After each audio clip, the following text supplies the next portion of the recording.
Welcome to Employment Law This Week. I'm George Whipple. Our top story, the Department of Labor's Fiduciary Rule will go into effect June 9th. The controversial rule will require financial professionals who advise clients on retirement accounts to promote suitable products and to act in the best interests of their clients. Secretary of Labor Alexander Acosta announced in a Wall Street Journal op-ed that there is no principled legal basis to delay the rule, although full enforcement won't begin until 2018. The department intends to issue a request for information to seek public opinion on revisions and related exemptions. Sharon Lippett has more. Most employers will not experience any significant change as a result of the June 9th applicability date of the Fiduciary Rule.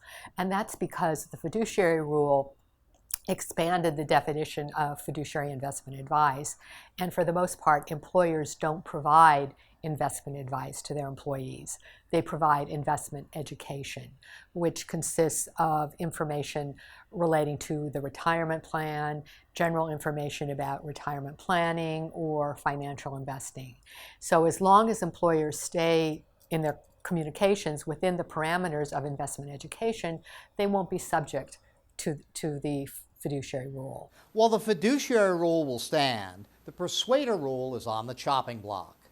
The DOL has begun the process of rescinding the rule, which would have required employers and consultants, including lawyers, to report activity related to union organizing campaigns and other matters.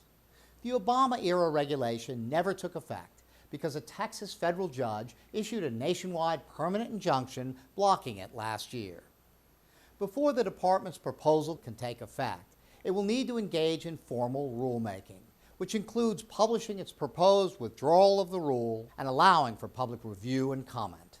The Second Circuit will reconsider whether sexual orientation is protected under federal discrimination law. The court has granted en banc rehearing to address whether Title VII covers discrimination on the basis of sexual orientation. The case involves a skydiving instructor who claims he was fired after he told a customer he was gay. The three-judge panel was bound in their initial finding by a 2000 precedent in which the Second Circuit found that sexual orientation discrimination is not covered under the law. Earlier this year, the Seventh Circuit broke with its own similar precedent, becoming the first appellate court to hold that Title VII protections apply to sexual orientation. House Republicans introduced new proposed legislation to overhaul the National Labor Relations Act. Republicans in Congress have restarted their effort to amend the nation's labor law. The legislation would make it more difficult for unions to organize workers and easier for workers to opt out. This legislation, known as the Employee Rights Act, would usher in the most substantial changes to the NLRA since the 1940s.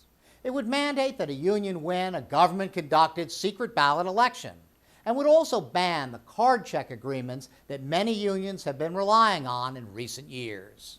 And that brings us to our tip of the week.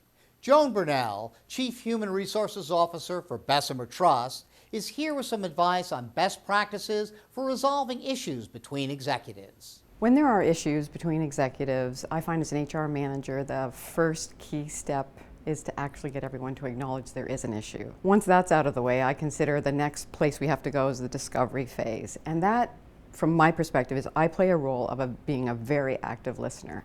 I want to hear from both of the individuals involved what the issue is. We can now move to the next stage, which is really an action plan.